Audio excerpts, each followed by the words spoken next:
2012년에 5천 명을 실을 수 있는 이탈리아의 호화선 유람선이 선장의 실수로 암초와 부딪히면서 좌초가 되었습니다.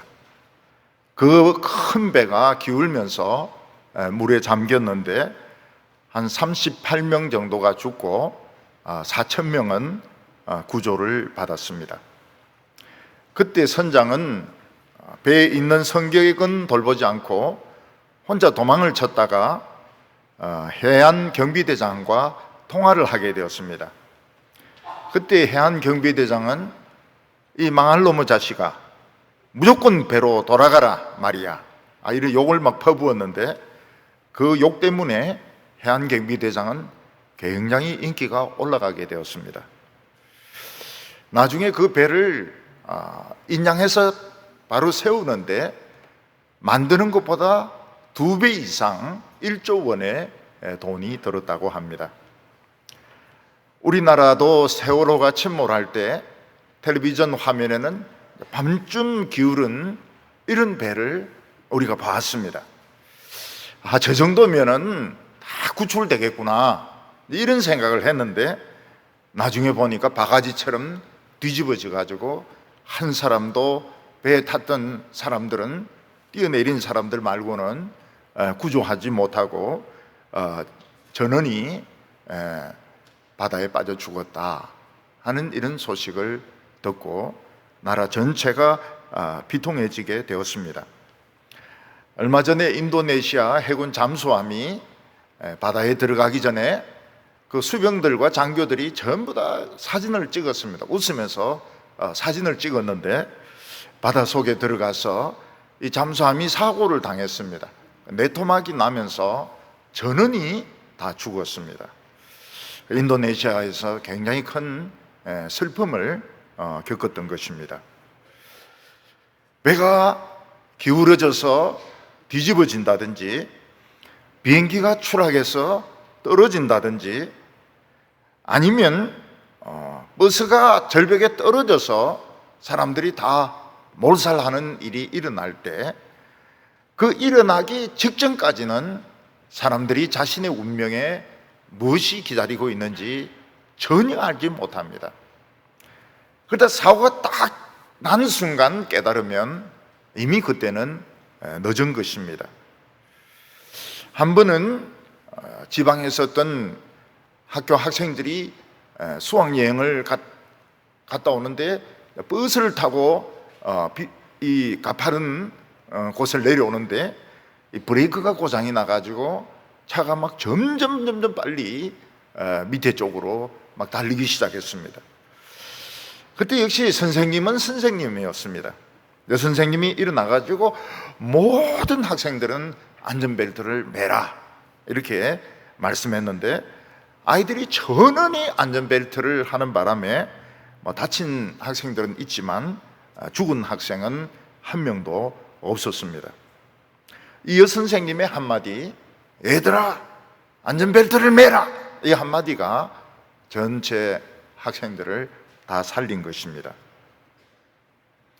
어떤 때는 배가 기울어지는 것이 아니고 비행기가 추락하는 것이 아니고 나라 전체가 망하려고 기울어질 때가 있습니다. 우리나라는 이걸 이미 경험을 했는데 1909년도 을사보호조약을 할 때 나라가 기울어지면서 다 바다에 빠지고 말았습니다. 그 결과 수만 명의 여성들, 어떤 때는 누구는 수십만 명이라고 하는데 위안부로 가서 인생을 망치기도 하고 또 수많은 학생들이 학도병으로 끌려가서 전쟁터에서 죽기도 하고 또 수십만 명의 사람들이 근로자로 붙들려 가가지고 그 노동을 하다가 죽고 굶어서 죽고 또 돌아오지 못하고 죽은 사람들이 많이 있습니다. 일본에는 구남도라고 하는 그런 섬이 있는데 구남처럼 생겼다 해서 구남도입니다.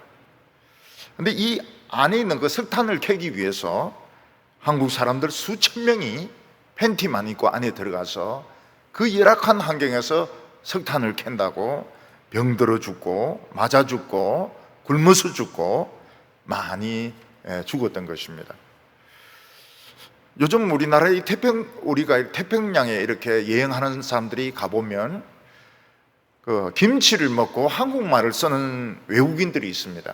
물어보면 할아버지가 한국 근로자였다, 그런 이야기를 하는 것을 들을 수가 있습니다. 이 상처가 아직도 우리에게 남아있는 것을 볼 수 있습니다. 청송이라든지 또는 문경세제 깊은 곳에 가보면 소나무를 그냥 칼로 막 이렇게 막 상처를 내놨는데, 그게 전부 일제가 이 송진을 구하라 해가지고 소나무를 상처를 내가지고 그 자국이 아직까지 남아있는 것을 볼 수가 있습니다. 엘리야 때 북쪽 이스라엘은 물질적으로 잘 살았습니다. 이스라엘 사람들은 농사가 잘 되니까 밀과 포도를 수출을 해가지고 그 돈을 가지고 흥청망청 굉장히 잘 살았던 것입니다.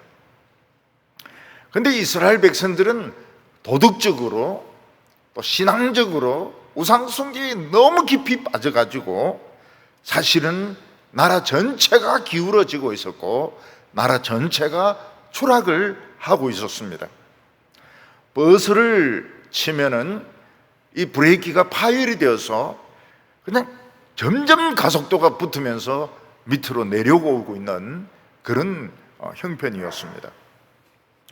그러나 이스라엘 사람들은 돈이 있기 때문에, 농사가 잘 되기 때문에, 먹고 살 수 있기 때문에 그런 것을 전혀 느끼지 못하고 있었습니다.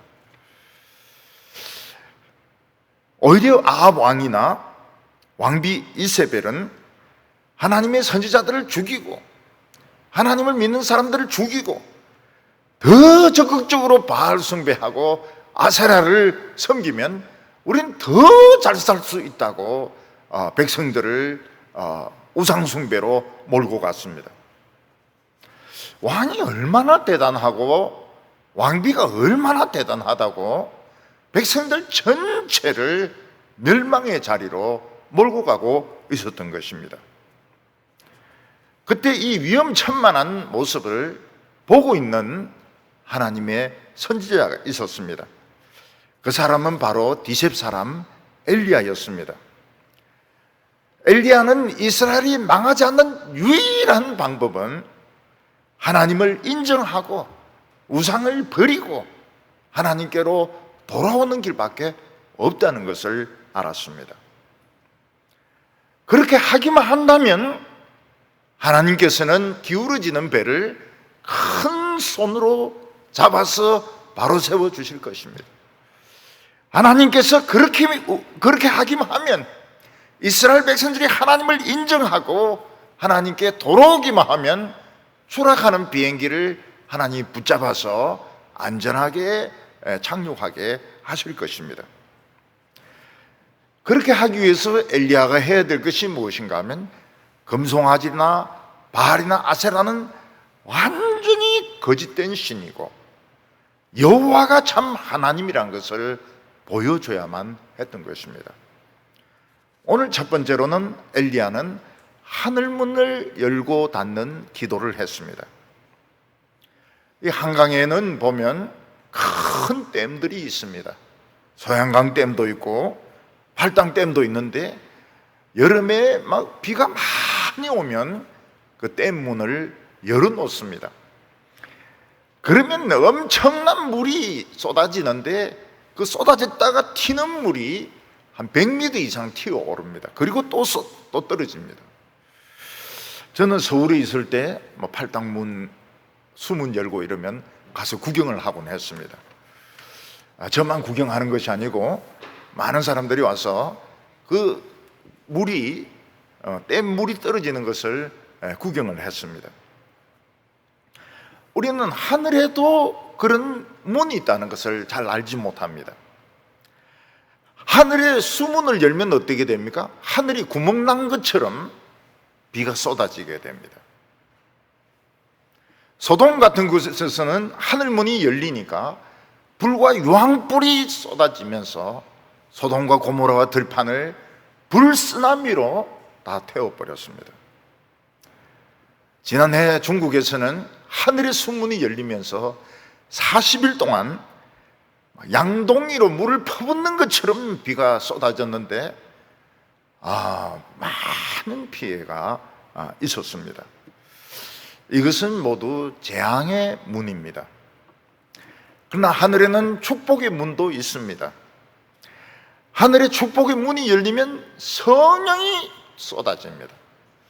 그래서 사람들의 마음이 깨끗해지고 하나님을 참 사모하고 또 햇빛이나 물도 적당하게 오면서 농사도 잘 되고 산업도 발전하고 학문적으로도 굉장히 성공을 거두는 그런 축복이 임하게 됩니다. 우리가 보통 선지자라고 하면 나라가 잘 되도록 기도를 해야 될 것입니다. 비가 오지 않으면 하나님께 비를 달라고 기도해야 되고, 막 폭풍과 계속이 되고 전염병이 막 퍼지면 이게 중단이 되도록 기도를 해야 될 것입니다. 그래서 불교는 호국불교라는 말을 많이 씁니다. 이 전란이 일어날 때 이걸 막을 수 있도록 그들이 연부를 외우고 목탁을 치는 것입니다. 그런데 엘리야가 보기에는 이스라엘은 이 단계를 이미 넘어섰습니다.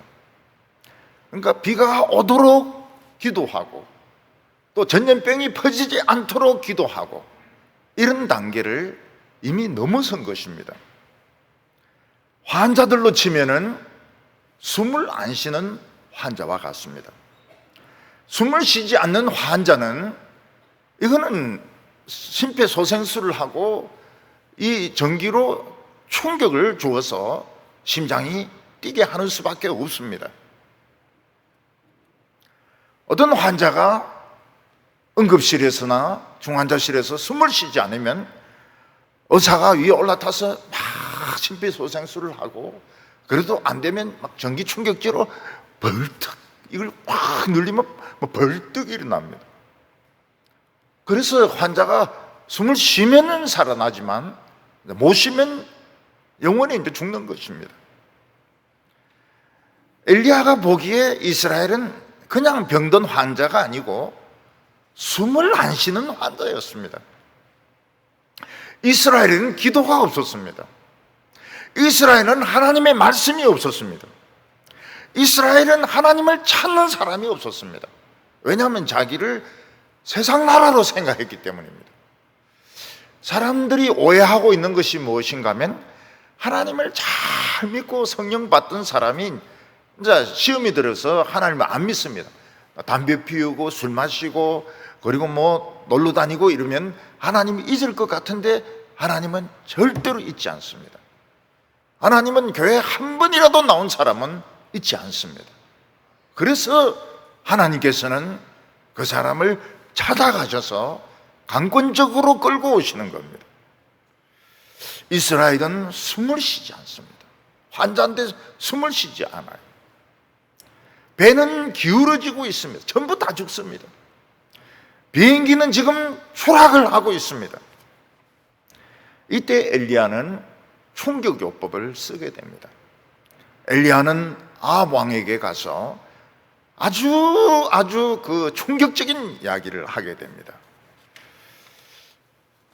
열왕기상 17장 1절을 보면 길르앗에 우거하는 자 중에 디셉 사람 엘리야가 아합에게 말하되 내가 섬기는 이스라엘 하나님 여호와께서 살아계심을 두고 맹세하노니 내 말이 없으면 수년 동안 비도 이슬도 있지 아니하리라 하니라. 하나님께서는 이스라엘 백성들이 이렇게 멸망하는 것을 원치 아니하셨습니다. 그래서 이스라엘 백성들에게 아직 시간이 있는 동안에 완전히 멸망하기 전에 하나님은 심한 충격적인 이런 고통을 줌으로써 정신 차리기를 원하셨던 것입니다. 그것이 무엇인가 하면 이스라엘이 경제적으로 망하는 것이었습니다. 이스라엘은 농사가 주업이고 농사로 먹고 사는 나라이기 때문에 비가 오지 않으면 그들은 경제적으로 망하게 됩니다. 하나님께서는 이스라엘 백성들이 다 멸망하는 것보다는 경제적으로 망하고 살아있는 것이 더 중요하다고 보셨습니다. 왜냐하면 살아있기만 하면 다시 일어설 수 있거든요. 죽어버리면 끝장이지만 살아있으면 얼마든지 다시 하나님의 축복을 받을 수가 있는 것입니다. 그래서 하나님은 엘리야를 아방에게 보내어서 충격요법을 씁니다. 그게 무엇인가 하면 내가 기도하면 다시 기도할 때까지 이스라엘에는 비도 오지 않고 이슬도 내리지 않을 것이다. 그렇게 하고 도망쳐 버리는 것입니다. 우리나라는 이슬이 그렇게 많이 내리는 편이 아닙니다. 근데 이스라엘은 이슬이 많이 내리기 때문에 이슬을 가지고 어느 정도 농사도 지을 수 있고 또 풀잎에 있는 이슬을 모아가지고 식수로 쓰기도 합니다. 근데 엘리야는 내가 지금 기도하고 다시 기도하기 전에는 비도 이슬도 물은 한 방울도 너희들이 구경하지 못하고 농사는 망하고 경제적으로 폭망할 것이라고 예언을 하고 도망을 쳐버렸던 것입니다. 이게 엘리야의 기도의 능력이었습니다. 하늘문을 닫을 수 있는 기도의 능력이었습니다. 3년 반 동안 비가 오지 않게 할 수 있는 기도의 능력, 이슬마저도 생기지 않게 할 수 있는 기도의 능력을 엘리야는 가지고 있었습니다. 모세도 지팡이를 가지고 기도하면 어떤 일이 일어났습니까?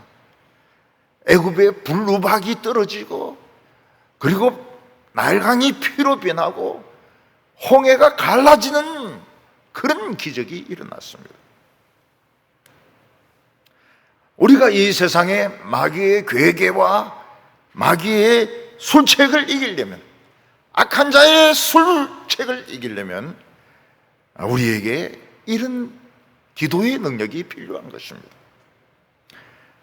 그래서 베드로와 요한은 성전 미문에서 구걸하는 안전뱅이 이 장애인을 은과 금 없이 돈 없이 나사렛 예수의 이름으로 일어나라고 했습니다. 이 사람 벌떡 일어나가지고 막 춤을 추면서 여호와를 찬양했습니다. 베드로는 8년 동안 중풍에 걸려서 그냥 꼼짝 못하는 애니아라고 하는 사람을 주님이 너를 일으키신다 하니까 8년 동안 누워있던 사람이 일어났습니다. 베드로는 많은 여성들에게 참 도움을 주었던 이 도르가라는 이 여성이 죽었을 때에 가서 기도하면서 하나님이 너를 살리신다, 죽은 사람이 살아났습니다. 이런 능력이 나타나야 이 마귀와 악한 자들이 꼼짝을 못하는 것입니다. 사도 바울은 첫 번째 선교하러 간 곳에서 굉장히 그 방해하는 그 무당을 보게 되었습니다. 그래서 견디다 못해가지고 내 눈이 멀게 될 것이다 하니까 그 남자 무당은 맹인이 되어버렸습니다. 사도 바울은 루스드라에서 복음을 전하다가 돌에 맞아 죽었습니다. 숨을 쉬지 않았습니다. 형제들이 돌아서서 손잡고 기도할 때에 사도 바울은 일어났습니다. 완전히 살아나가지고 또 돌아다니면서 복음을 전했습니다. 야고보 사도는 뭐라고 말했는가 하면 엘리야는 특별한 사람이 아니었다는 것입니다. 우리와 똑같은 몸과 우리와 똑같은 약점을 가진 인간이었습니다.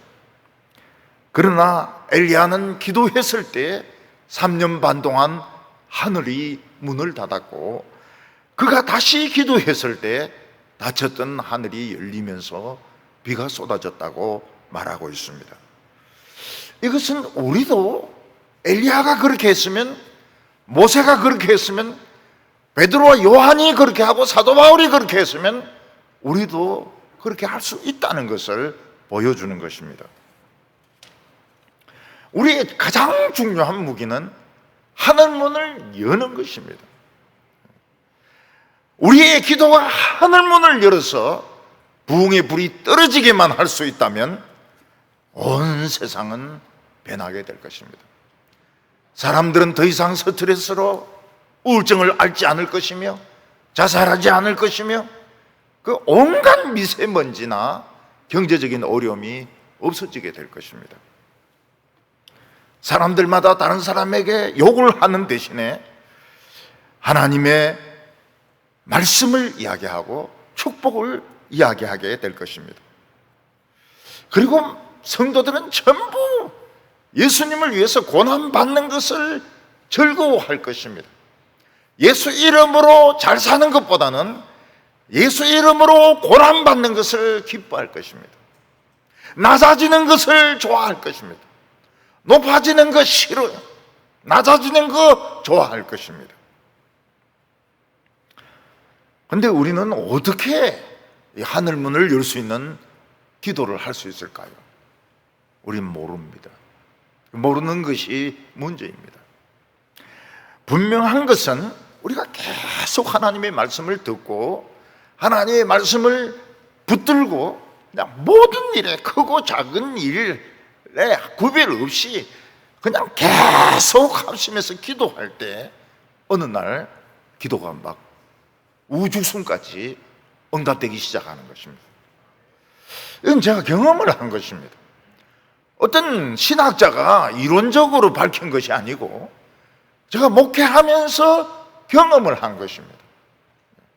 그냥 말씀 붙들고 죽자 사자 기도하고 교회가 부흥이 안 돼도 기도하고 사람들 외모를 가지고 뭐 이러쿵저러쿵 잔소리하지 않고 크고 작은 모든 어려움 가지고 기도할 때 갑자기 병이 나기 시작했습니다.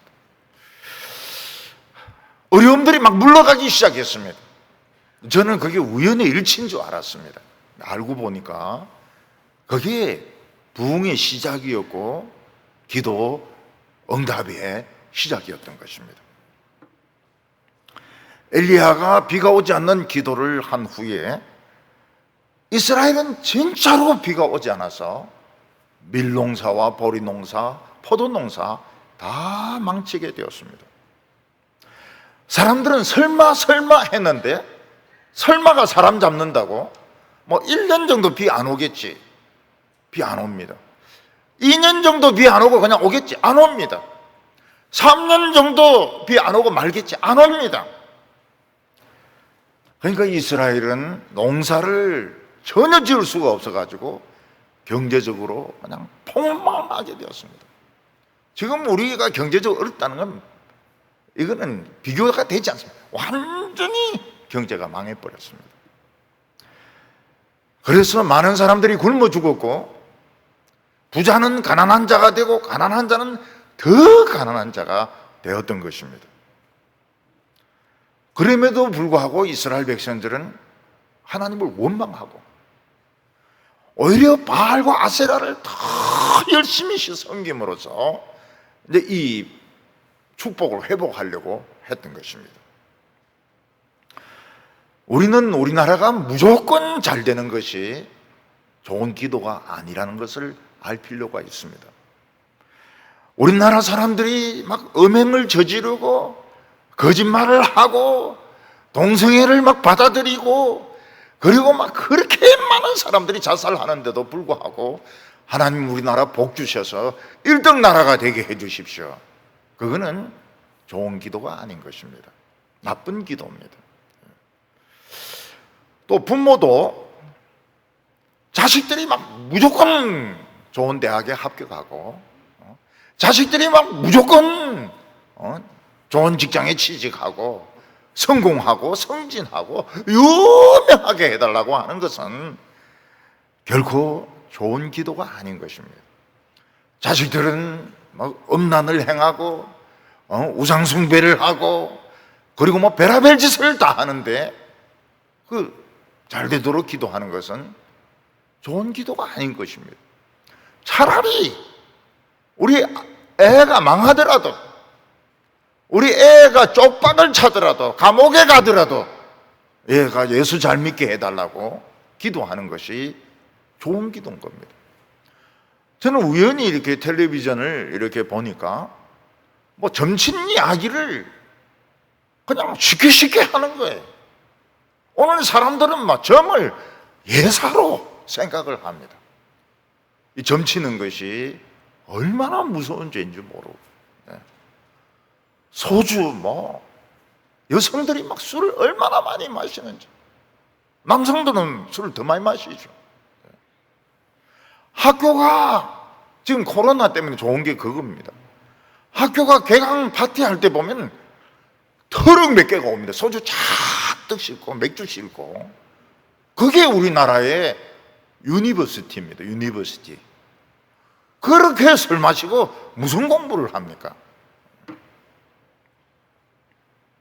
우리는 하나님의 자녀들이 무조건 잘 되는 거, 시험만 치면 합격하고, 전부 좋은 대학 다 들어가고, 전부 장학금 받고, 전부 의사 되고 변호사 되고, 그 좋은 기도가 아닙니다. 몇 년간 진짜 먹을 것이 없어서 정말 그 노숙자 같은 그런 고통을 받는다 하더라도 하나님을 바로 믿게 해달라고 부모가 기도를 그렇게 해야 되는 것입니다. 그래서 부모님들은 기도를 바꾸시기를 바랍니다. 우리 애들에게 고통을 주셔가지고 결혼이 늦어지고, 직장에서 어려움 당하고, 그리고 병이 생기고 이러더라도 예수 잘 믿게 해주십시오. 아무도 동의를 안 하잖아요. 예수 안 믿어도, 그냥 교회는 안 나와도, 그냥 직장에서 성진하고 그럼 감사한금 내고, 그게 좋은 거 아닙니다. 고생해야 돼요. 고생해야 돼요. 저는 우리 교회 청년들이 하나님의 연단 받는 게 너무 고통스러운 걸 알기 때문에 설교하면서 그 고통을 피하는 법을 조금씩 가르쳐 줬습니다.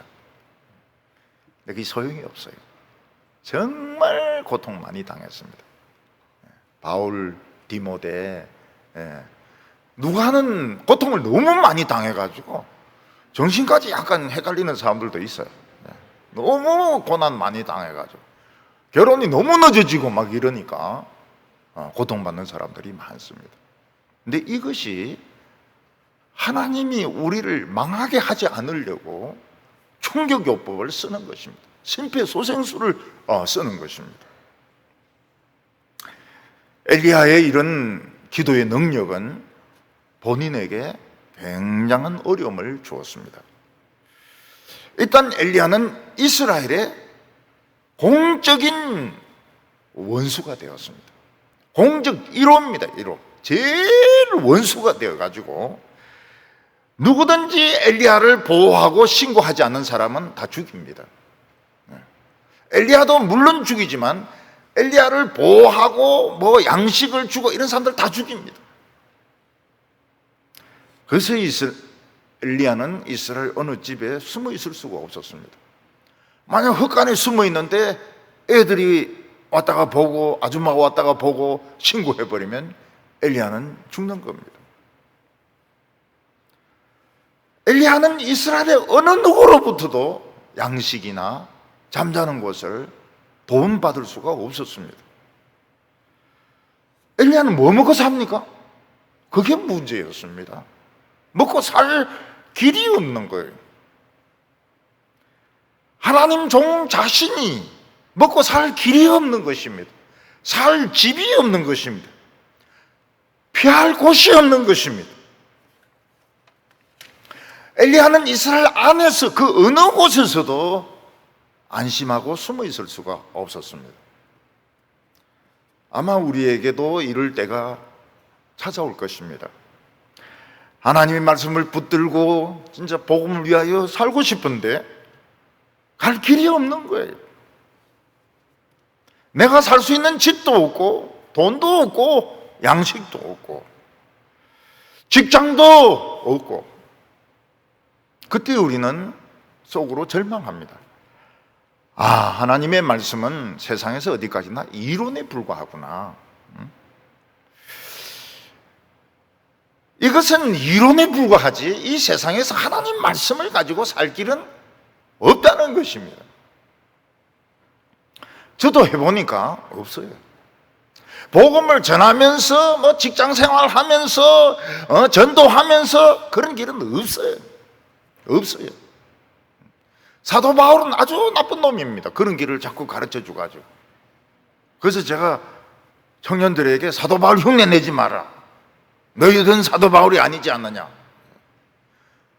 저는 직장 때리치우고 막 그냥 했는데 결과는 극빈자였습니다. 극빈자. 하나님의 말씀은 이론에 불과하구나. 실제로 이래 살면 안 되는구나. 이걸 깨닫는 사람이 똑똑한 교인이고요. 그냥 정말 무지하게 무엇을 먹을까 입을까 염려하지 말고 그 나라와 그 의를 구하라. 막 굉장히 고생합니다. 옆에 막 엄청나게 고생시킵니다. 엘리야는 먹고 살 길이 없었어요. 근데 두 번째로 엘리야는 살아있는 체험을 하게 됩니다. 엘리야는 양식도 없고 도와주는 사람도 없고 그래서 여러 날을 굶었던 것 같습니다. 더욱이 아합 왕과 군대가 눈이 막 벌겋게 되어서 엘리야를 잡으려고 막 수색하고 있기 때문에 엘리야는 숨을 곳이 없었습니다. 엘리야가 결국 도망칠 수 있는 것은 사람이 살지 않는 요단강 가에 있는 그 황무지로 막 바위 있고 이런 데로 도망치는 수밖에 없었습니다. 엘리야는 밤이 되면 벌벌벌 추워서 떨면서 자기가 가지고 있는 외투를 덮고 막 밤에 너무 추우면 잠을 잘 수도 없습니다. 그러면서 이제 밤을 지새우고, 목이 마르면 거기 시내가 있으니까 시내가에서 이제 물을 떠마시고 세수도 하고 이러면서 정말 최하의 생활을 하고 있었습니다. 지붕이 없으니까요. 요즘 사람들 같으면 이제 그런 곳에 자기가 그런 환경에 처하게 되면 칼을 가지고 칡넝쿨이나 이런 넝쿨 같은 거 가지고 건물을 만들어 가지고 영화에 보면 탁 던져 가지고 물고기를 잡아 가지고 그리고 이제 탁 짝대기 세워놓고 가운데에 물고기를 쫙 찔러 가지고 돌리면서 먹습니다. 그리고 커피 한 잔 탁 흐려 마시면 낭만적일 수 있죠. 엘리야는 그런 칼도 없었고, 엘리야는 그런 망을 만드는 재주도 없었고, 불 피울 도구도 없었습니다. 엘리야는 양식이 없었습니다. 엘리야는 굶어 죽을 수밖에 없었습니다. 그때 하나님의 말씀이 엘리야에게 임했습니다. 너는 그 그리 시내가에서 시냇물을 마시면서 살아라. 그 말이 무슨 말입니까? 막 살라고 도망친 곳이 거기인데 거기 있는 것이 하나님의 뜻이라는 거예요. 너 거기 계속 있으라. 그런 말입니다. 그리고 양식은 하나님이 까마귀를 보내어서 공급해 주겠다. 그렇게 말씀하셨습니다. 보통 사람들 같으면 굉장히 실망할 것입니다. 천사가 갖다 주면 또 몰라도, 또 사람이 갖다 주면 몰라도, 까마귀가 뭘 갖다 줍니까? 까마귀가 양식을 갖다 주면 얼마나 갖다 주겠습니까? 까마귀는 그 음성조차도 참 듣기가 싫어요. 이러면서 뭘 갖다 주겠습니까? 보통 까마귀가 죽은 동물의 시체 내장을 이제 파먹는데 그거 물고 와가지고 떨어뜨려 주면 엘리야가 먹을 수 있습니까? 죽은 동물의 시장, 저 내장, 그 막 균이 버글버글거리고 구더기가 끼어 있고 막 그걸 어떻게 먹을 수 있습니까? 엘리야 같은 이런 능력의 종이라면 특급 호텔에 모셔야 되지 않을까요? 롯데, 신라 뭐 이런데. 그런데 엘리야는 뭐 요단강가에 도망을 가가지고 그 사람도 없는 데서 막 밤에는 추워서 벌벌벌벌 떨고 양식은 없어가지고 지금 막 배는 막 고파 죽겠고, 근데 하나님께서 까마귀를 통해서 공급해 주겠다는 겁니다. 2절부터 4절까지 보면 여호와의 말씀이 엘리야에게 임하여 이르시되 너는 여기서 떠나 동쪽으로 가서 요단 앞 그릿 시내가에 숨고 그 시냇물을 마시라. 내가 까마귀들에게 명령하여 너를 먹이게 하리라. 그러니까 엘리야가 이 말씀을 듣고 그릿 시내가로 도망칠 수도 있고 도망치다 보니까 그릿 시내가로 갈 수도 있었습니다. 하나님께서는 잘 갔다, 너는 거기에 있는 것이 내 뜻이다 그러면서 물은 이제 해결됐고 지붕은 뭐 어쩔 수 없고 너는 거기서 까마귀가 갖다 주는 그 음식을 먹고 살아라. 하나님이 그렇게 말씀하셨습니다. 엘리야는 하나님의 말씀대로 폼나는 그런 충격요법을 썼는데 그 결과는 자신도 이스라엘에서 쫓겨나서 정말 지붕도 없는, 양식도 없는 그냥 시냇물만 있는 곳에 노숙자 신세가 된 것입니다. 거지보다 못해요. 거지는 깡통이라도 있고 깔개라도 있지만은 엘리야는 깡통도 없고 깔개도 없고 진짜 아무것도 없는 맨몸을 가진 그런 도망자가 되었던 것입니다. 하나님께서 까마귀를 통해서 양식을 공급해. 왜 또 하필이면 까마귀입니까? 까마귀. 예, 까마귀. 나오기도 있고 백로도 있고 이런데, 예. 저는 그 신천에서 이렇게 그 백로가 물고기 잡아 먹는 거 보니까 재미있습니다. 일단 딱 물고 나서는 탁탁 돌려가지고 긴 쪽으로 해가 쭉 이렇게 빨아먹더라고요. 예. 쭉 이렇게. 이 백로가 뭐 물고기 같은 거 좀 나눠줄 수도 있고 말이죠. 까마귀가 뭘 갖다 줍니까? 엘리야는 하나님이 하시는 일이 이해가 되지 않았습니다. 그런데 잠시 후에 엘리야는 놀라운 장면을 보게 되었습니다. 하늘에 여러 마리의 까마귀들이 날아오기 시작하는 것입니다. 그 까마귀들이 입에 뭔가 물고 있었습니다.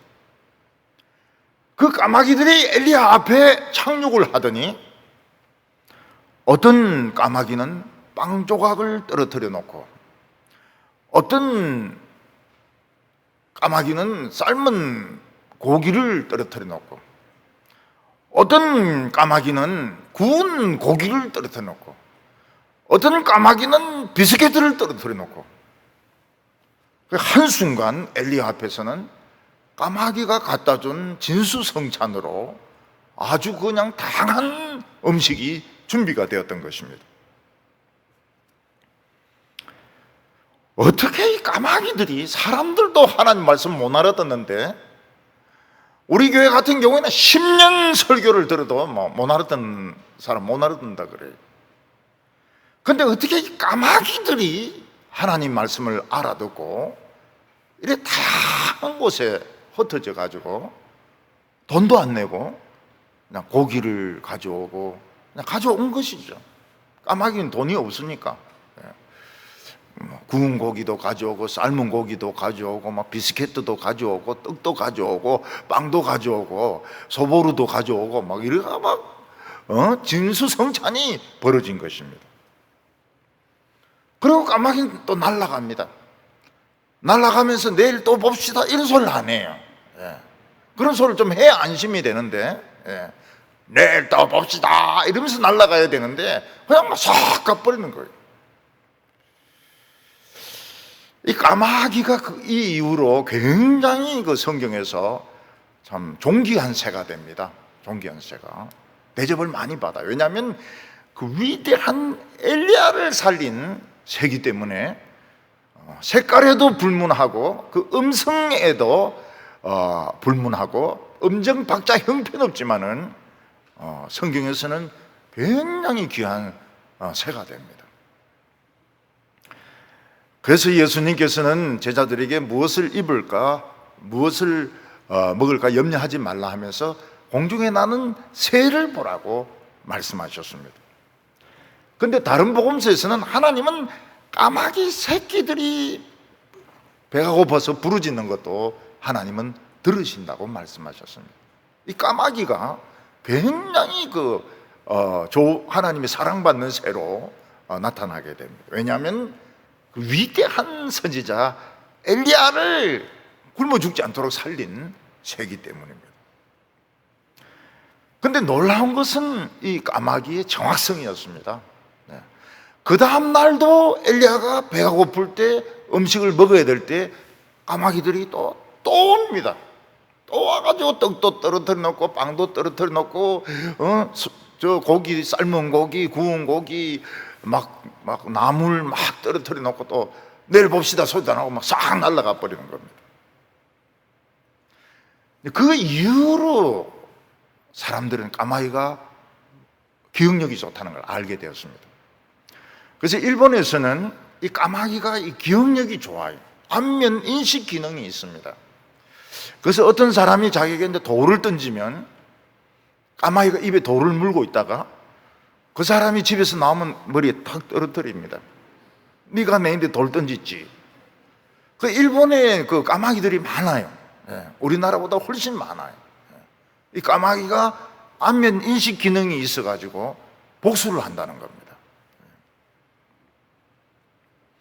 우리 성도님들이나 또 선교사님들, 목회자들 이런 체험을 하는 사람은 복 있는 사람들입니다. 도저히 먹을 것이 없습니다. 애도 막 배가 고프다고 막 허덕허덕거리고 부인도 뭐 음식 만들 재료도 없고 남편은 돈 버는 재주도 없고 성경만 읽어대고 그런데 하나님께서 살리시는 겁니다. 누가 왔다가 뭐 돈 한 2만 원 주고 가고 누가 왔다가 계란 한 판 주고 가고 누가 왔다가 막 쌀 한 말 주고 가고 그러면서 몇 년을 사는 거예요. 몇 년을 살아요. 이거는 참 복된 체험입니다. 우리는 그런 체험을 해봤기 때문에 압니다. 근데 이런 체험을 못 해본 사람은 돈에 대해서 굉장히 민감합니다. 목사님이 돈 가지고 막 찡찡거려요. 당에서도 돈 가지고 막 찡찡거리고 교인들인데도 막 헌금 내라 그러고 자꾸 매 설교 시간마다 헌금 내라고 그래요. 왜냐하면 불안하니까요. 예배당은 지어야 되겠는데 교회관도 지어야 되겠는데 돈이 없는 거예요. 그러니까 뭐 교인들 보고 담보를 쓰라 그러고 막 찡찡거리고 이러는데 그거는 이제 이런 체험을 안 해서 그런 것입니다. 교인들도 마찬가지입니다. 이런 체험이 없으면 돈으로 시험 드는 경우가 굉장히 많아요. 참 봉사도 열심히 하고 진짜 참 헌신적인데 막 돈 문제만 생기면 막 짓짜는 거예요.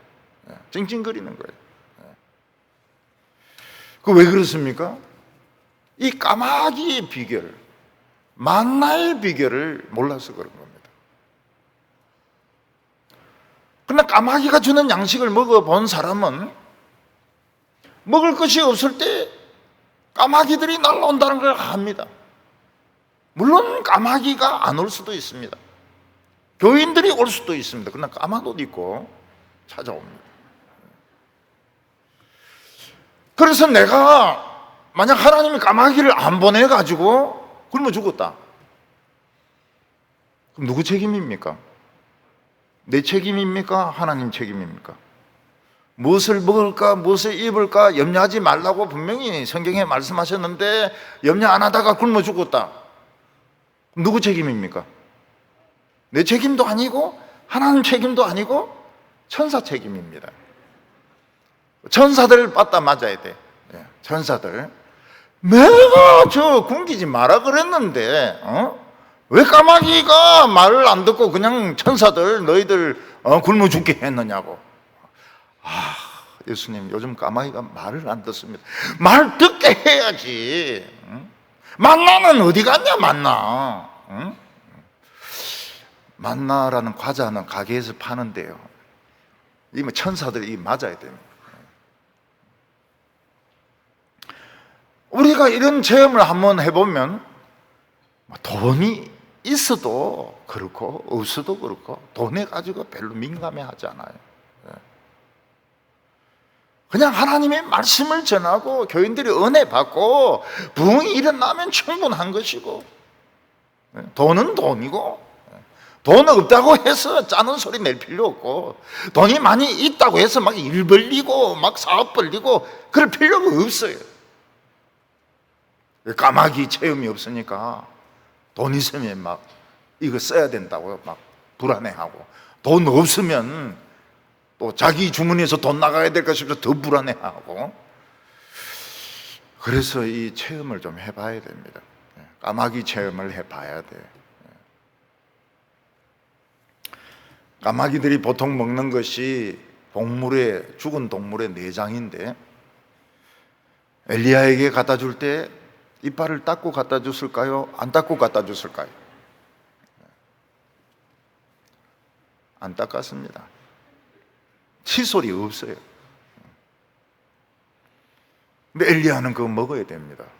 물에 씻어서 먹었는지 그냥 먹었는지 모르겠지만 먹어야 돼요. 근데 문제는 가뭄이 계속되니까 시냇물조차 말라버린 것입니다. 이제는 진짜 엘리야가 살 길이 없습니다. 까마귀들이 아무리 그냥 어디서 고기 훔치고 떡 훔치고 이래 갖다 줘봐야 물이 없는데 어떻게 합니까? 물이 없는데. 엘리야는 진짜 살 길이 없었습니다. 오늘 세 번째로 하나님은 엘리야를 시돈 땅으로 가게 합니다. 하나님은 시냇물이 말라서 엘리야가 마실 수 있는 물이 없는 것을 보시고 시돈 땅으로 가라고 하셨습니다. 시돈 땅은 이방 지역입니다. 하나님께서는 시돈 땅에 있는 그 사라바시라는 성에 한 과부에게 너에게 먹을 것을 공급해라고 명령하셨다, 이렇게 말씀하셨습니다. 그래서 엘리야는 속으로 안심했습니다. 아마 이 사르밧에 제일 돈 많은 과부 집에 보내가지고 거기서 이제 잘 먹고 잘 살도록 하시는가 보다, 이제 이런 희망을 가지고 사르밧 땅에 간 것입니다. 하나님 분명히 명령을 내리셨으니까요. 사르밧에 있는 한 과부에게 엘리야를 돌봐주라, 이렇게 명령을 내렸다고 말씀을 하셨으니까요. 근데 엘리야가 사르밧 땅에 가보니까 환영하는 과부가 없습니다. 엘리야 생각에는 어떤 과부가 애 데리고 있다가 엘리야 오는 것을 딱 보자마자 엘리야 선지시죠. 제가 하나님으로부터 명령받았습니다. 저희 집으로 모시겠습니다. 이럴 줄 알았는데 기다리고 있는 과부가 하나도 없는 거예요. 왜 그럴까요? 하나님 명령 안 하셨으니까요. 하나님 명령한다 해놓고 안 하신 거예요. 그러니까 사렙다에 있는 과부들이 아무도 모르는 겁니다. 엘리야가 올 줄 아무도 모르는 거예요.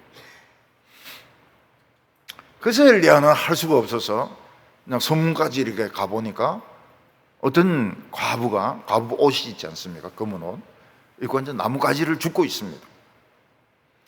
근데 딱 봐도 얼마나 가난한지 알 수가 있어요. 옷을 막 덕지덕지 기워서 입었는데 진짜 이 가난한 과부인 것입니다. 엘리야는 이 과부는 아니겠지 이렇게 생각하고 일단 물부터 좀 달라고 합니다. 내가 지금 먼 길을 걸어와서 몹시 목이 마른데 물 한 그릇만 좀 주시오. 그러니까 그분이, 과부가 좀 기다리세요 하면서 물 가지러 가는 겁니다. 이런 가뭄에도 마실 물이 좀 있었던 것 같아요. 그러니까 엘리야가 보소 이러더니 물 가지러 가는 김에 떡도 하나 좀 갖다 줬대. 배가 굉장히 고프다고. 내가 먼 길을 걸어와가지고 지금 배가 너무 고프니까 떡도 하나 갖다 달라고. 그랬더니 과부가 기가 막힌 이야기를 합니다. 먼 곳에서 오신 분에게 당연히 떡을 드려야 되겠지만 우리 집에는 먹을 것이 없습니다. 우리 집에는 딱 떡 하나 만들 가루와 기름이 있는데 우리가 이 나무 주워가지고 불 피워가지고 마지막 떡을 만들어서 죽으려고 합니다. 마지막 떡을 만들어서 지금 죽으려고 합니다. 참 미안합니다. 하필이면 왜 저 같은 여자에게 떡을 달라고 합니까? 아니, 하나님도 그렇지, 어떻게 굶어 죽으려고 하는 여자에게 엘리야를 보냅니까? 그리고 명령했다고 했는데 못 들었다고 하지 않습니까? 예. 그때 엘리야는 어떻습니까? 얼굴에 철판을 딱 깝니다. 얼굴에 철판을 깔고 죽고 안 죽는 것은 당신 사정이고 그 떡은 날 달라고. 그러니까 하나님이 일 하려면 어느 정도가 돼야 됩니까? 철가면이 돼야 되는 겁니다. 얼굴 철판을 깔고 죽고 사는 것은 당신 일이고 그 먹을 거고 날 주시오. 요 정도는 돼야 엘리야가 될 수가 있는 겁니다. 그러면서 이제 하나님의 말씀을 이야기합니다. 하나님의 말씀에, 당신이 이 말씀에 순종하면 가뭄이 끝날 때까지 가루와 기름이 계속 공급될 것이라고 하셨다. 그 말을 하는 겁니다. 선지자도 너무했지. 사람이 먹고 죽으려고 하는 그 떡을 내놔라고 하는 게 어디 있습니까? 어린애들 중에는 그런 애들이 있습니다. 엄마 입에 들어가는 그 떡을 뺏어가 자기가 먹는 애가 있어요. 더 심한 애는 엄마가 씹고 있는데 손가락 넣어가 꺼내가 지가 먹는 애들도 있습니다. 애들은 자기는 엄마 먹는 거 뺏어 먹어야 되니까요. 이 과부의 입장에서 이게 마지막 떡입니다. 마지막 떡. 자식도 주고 자기도 먹고 죽어야 될 떡입니다. 엄마들은 자식을 위해서라면 머리채 잡고 싸웁니다. 도둑질도 할 것입니다. 애를 살리기 위해서라면 도둑질도 합니다. 이게 인간의 본능이죠. 근데 이 여자에게는 하나님의 말씀이 있습니다. 이 여자가 하나님의 말씀에 순종하면 기적이 일어나는데 가뭄이 끝날 때까지 하나님께서 가루와 기름을 계속 공급해 주신다는 것입니다. 이 여자는 자기 손에 있는 떡을 믿어야 될까요? 아니면 한 번도 본 적이 없는 선지자의 말씀을 믿어야 될까요? 떡입니까? 하나님의 말씀입니까? 여러분들은 내가 가지고 있는 돈을 믿습니까? 아니면 아무것도 없는데 하나님의 말씀을 믿습니까? 네가 하나님의 말씀을 믿으면 하나님 너를 축복해 주실 것이다. 그 말씀을 믿습니까? 아니면 돈 100만 원, 1000만 원을 믿습니까? 아마 모든 세상의 여자들은 떡을 믿을 것입니다. 왜냐하면 떡은 손에 지금 잡히는 것이고 먹으면 배부르는 것이고 이건 현실입니다. 근데 하나님의 말씀은 이루어질지 안 이루어질지 모르지 않습니까? 눈에 보이지 않는 것이지 않습니까? 기적이 일어날지 안 일어날지 모르는 거 아닙니까? 그러나 이 바보 같은 이 과부는 엘리야의 말을 믿고 떡을 만들어서 줍니다. 자기들은 자기하고 애는 배가 고파 죽겠는데 그걸 만들어서 줍니다. 순종을 합니다. 말씀에 순종을 합니다. 그리고 돌아서서 그릇을 보니까 진짜 가루가 있는 거예요. 또 기름이 있는 거예요. 그래서 매일 세 사람이 먹을 수 있는 양식이 계속 생기는 겁니다. 마치 그 그릇 안에 구멍이 뚫어진 것처럼, 기름병 안에 무슨 구멍이 뚫어진 것처럼 계속 생기는 것입니다. 이 과부의 믿음은 현실보다도 하나님의 말씀을 믿은 것이 축복이었습니다. 이때 이스라엘 여성들의 신앙은 어땠을까요? 이스라엘 여성들은 하나님 말씀을 너무너무 잘 알았습니다. 성경 말씀을 줄줄줄줄 외우고 있었습니다. 막 다른 사람들에게 가르쳐 줄 수준입니다. 근데 그들은 하나님의 말씀을 안 믿습니다. 실제 생활은 세상 사람들과 똑같이 하고 세상 사람들보다 더 심하게 이기적으로 사는 것입니다. 요즘 서울에는 제자훈련을 해가지고요, 평신도들이 시골 목회자들보다 더 잘 알아요. 뭐 양육반, 뭐 성숙반, 순장반, 뭐 이러면 뭐 너무 잘 가르칩니다. 너무 잘 가르쳐요. 근데 애들 공부시키는 거 보면 세상 사람들보다 더 심하게 합니다. 그리고 막 그 소문들, 또 사람들이 하는 유행 굉장히 민감합니다. 굉장히 민감해요. 하나님의 말씀은 줄줄줄줄 외우지만은 안 믿어요. 안 믿어요. 그래서 하나님께서는 엘리야를 이방 지역에 보낸 겁니다. 이방 지역 사람들은 하나님의 말씀 몰라요. 모세오경 몰라요. 근데 말씀을 믿습니다. 무식하게 믿는 거예요. 그러니까 기적이 일어나는 겁니다.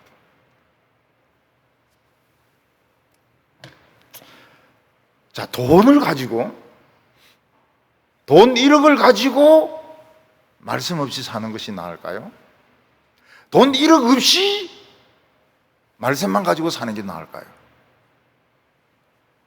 무슨 말인지 모르겠습니까?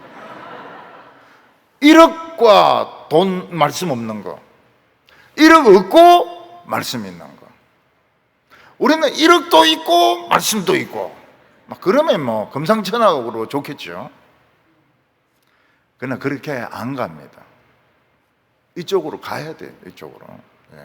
돈 없이 말씀만 붙들고 살아남아야 1억도 생기고 돈도 말씀도 생기고 이렇게 하는 것이지, 그냥 돈부터 챙기면 그 기적이 안 일어납니다. 하나님은 우리에게 기적을 매일 일으키시기를 원하십니다.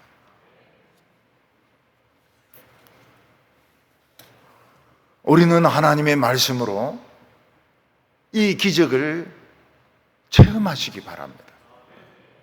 우리 성도들이 살아있다는 게 기적입니다. 뭐 자존감이 안 좋다는데 자존감이 밥 먹여줍니까? 자존감 안 좋아도 좋아요. 안 굶어 죽고 살아있는 게 이게 기적입니다. 하늘문을 여는 게 이게 기적입니다.